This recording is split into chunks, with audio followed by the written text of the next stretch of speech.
কৃষ্ণার্পণং। নমো শ্রীহরি। নমস্কার, স্টার অডিবেলে আপনাকে স্বাগত জানাই। আজ রাম নবমী।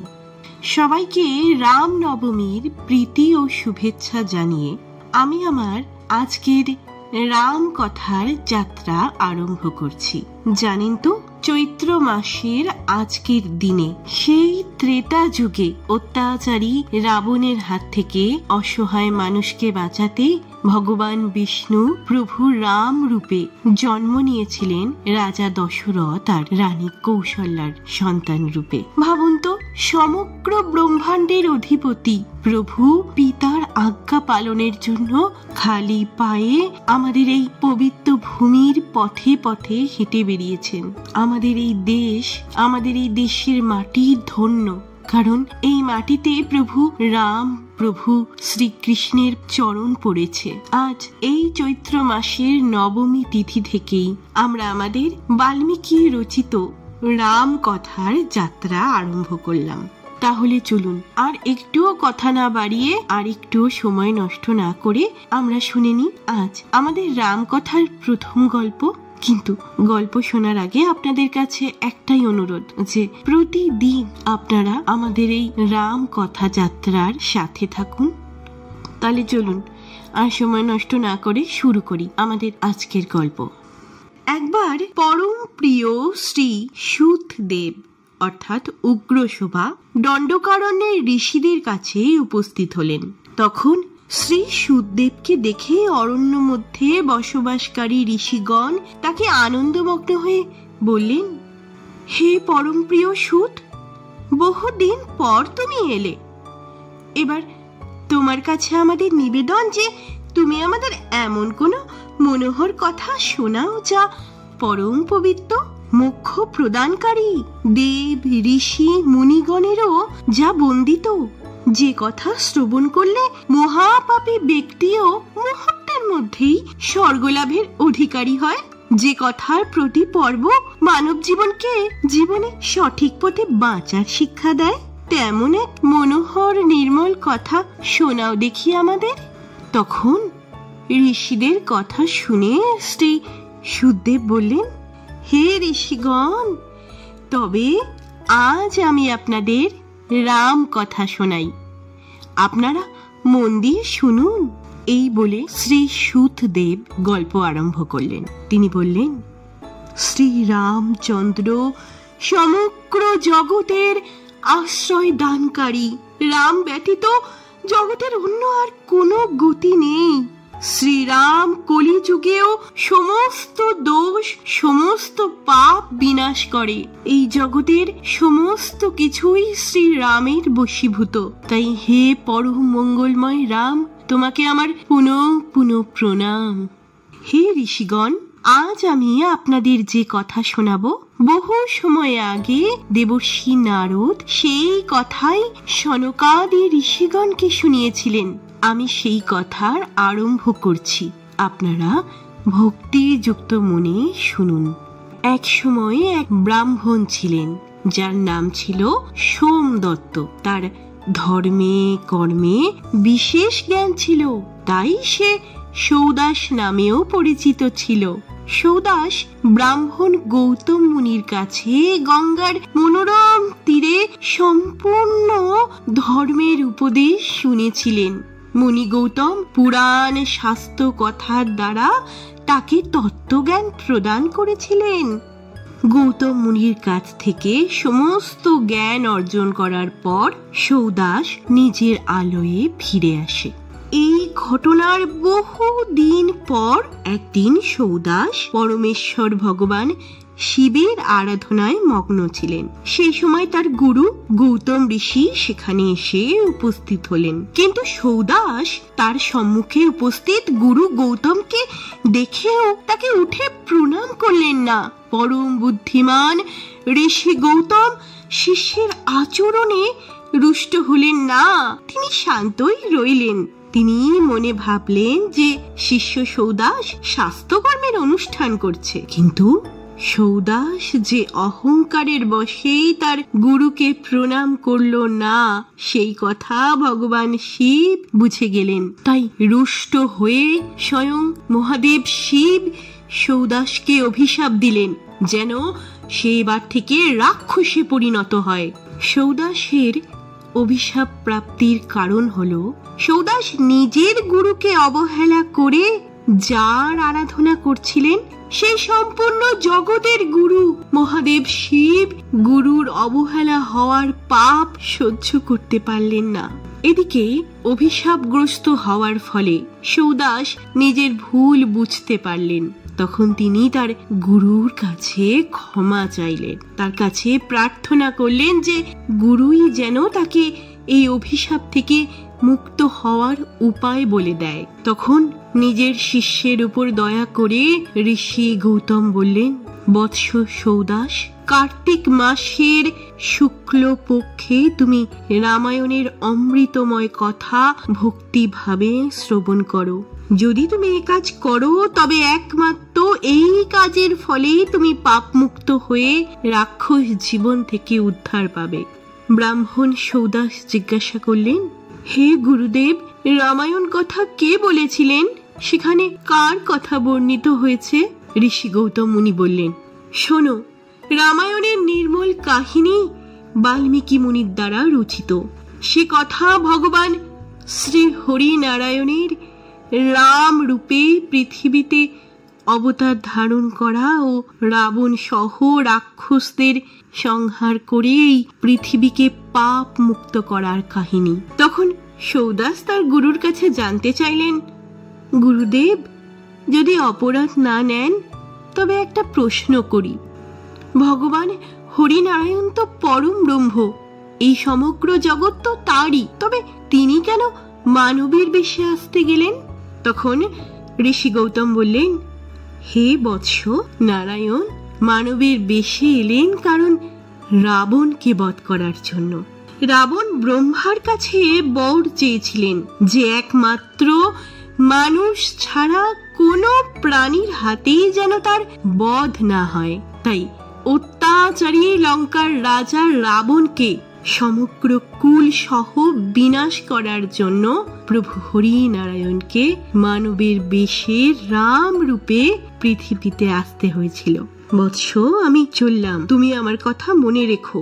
কার্তিক মাসের শুক্লপক্ষের প্রারম্ভে 9 দিন অর্থাৎ প্রতিপদ থেকে নবমী তিথি পর্যন্ত নিত্য রাম কথা শুনলে সর্বপাপের বিনাশ হয়। আর এই কাজ যদি তুমি করো তবে তুমি তোমার এই রাক্ষস দশা থেকেও মুক্তি পাবে। এই কথা বলে ঋষি গৌতম নিজের আশ্রমে চলে গেলেন। আর ঋষি গৌতম চলে যাওয়ার সঙ্গে সঙ্গেই সৌদাস এক ভয়ঙ্কর রাক্ষসে পরিণত হলো। তার দেহের বর্ণ তখন কৃষ্ণপক্ষের রাত্রির মতো ঘন কালো হয়ে গেল। সৌদাস ক্রোধ ও রাগের বশবর্তী হলো। সে সর্বদা ক্ষুধা তৃষ্ণায় কাতর হয়ে ভয়ঙ্কর রাক্ষস মূর্তি ধরে নির্জন বনে বনে ঘুরে বেড়াতে লাগলো।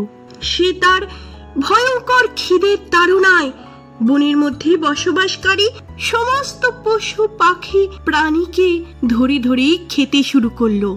রাক্ষস রূপে সৌদাস যে বনে যেত 6 মাসের মধ্যেই সেই সম্পূর্ণ বনকে সে প্রাণী শূন্য করে দিত।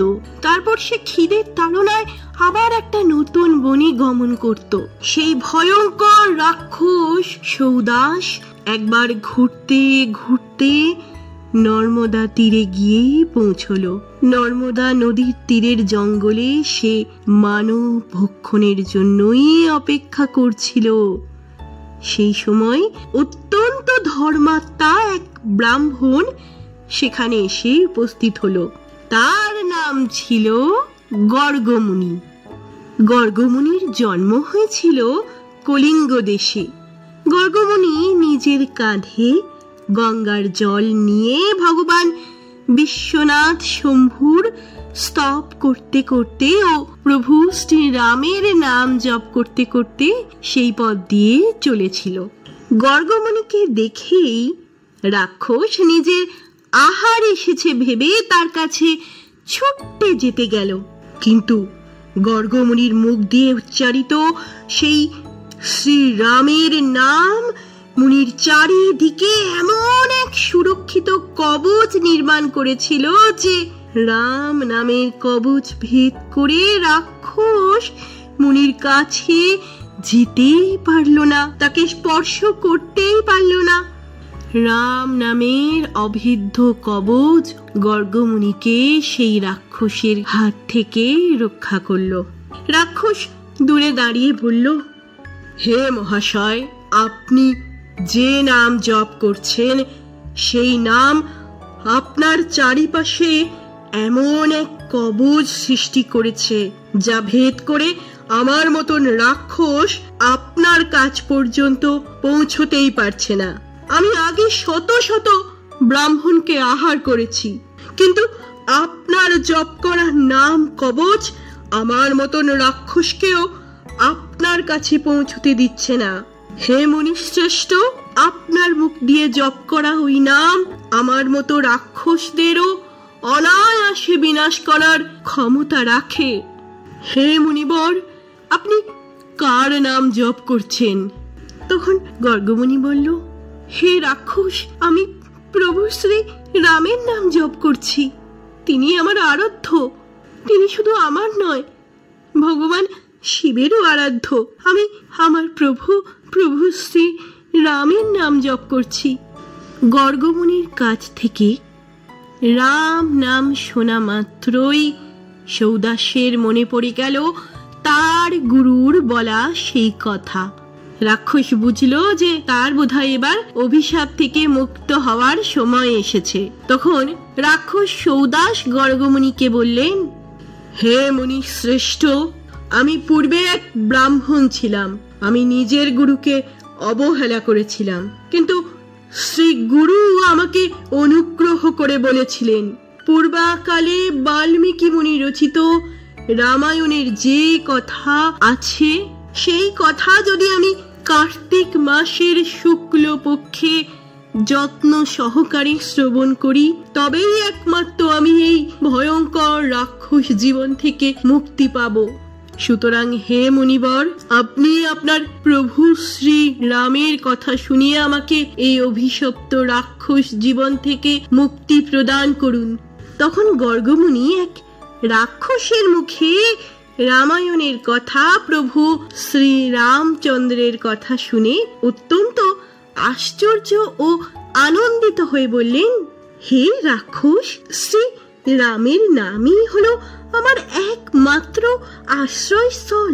হে রাক্ষসরাজ, রাম রাম নাম উচ্চারণ করেই আমি আমার সমগ্র জীবন অতিবাহিত করেছি। হে রাক্ষসরাজ, আমার প্রভু শ্রী রামের কৃপাতেই এখন বর্তমানে কার্তিক মাসের শুক্লপক্ষই চলছে। তাই হে পরম রাম ভক্ত রাক্ষস, তুমি আমার কাছে রামচন্দ্রের মাহাত্ম্যের কথা, হনুমানের বলশীলতার কথা, মাতা সীতার ধৈর্যের কথা, ভরতের ভাতৃভক্তির কথা, প্রভু লক্ষ্মণের সমর্পণের কথা, রাজা দশরথের পুত্র সিংহের কথা, সর্বোপরি লঙ্কার রাজা অহংকারী রাবণের বিনাশের কথা মন দিয়ে শোনো। এই কথা বলার পর গর্গমুনি রাক্ষস রূপী সৌদাসকে বাল্মীকি রচিত রামায়ণের কথা শোনালেন, রাম কথা শোনালেন। আর সম্পূর্ণ রাম কথা শোনার পর রাক্ষস সৌদাসের সমস্ত পাপ নিজে থেকেই বিনষ্ট হলো। সে বর্তমানে পূর্বের থেকেও আরো সুন্দর দেহ লাভ করলো।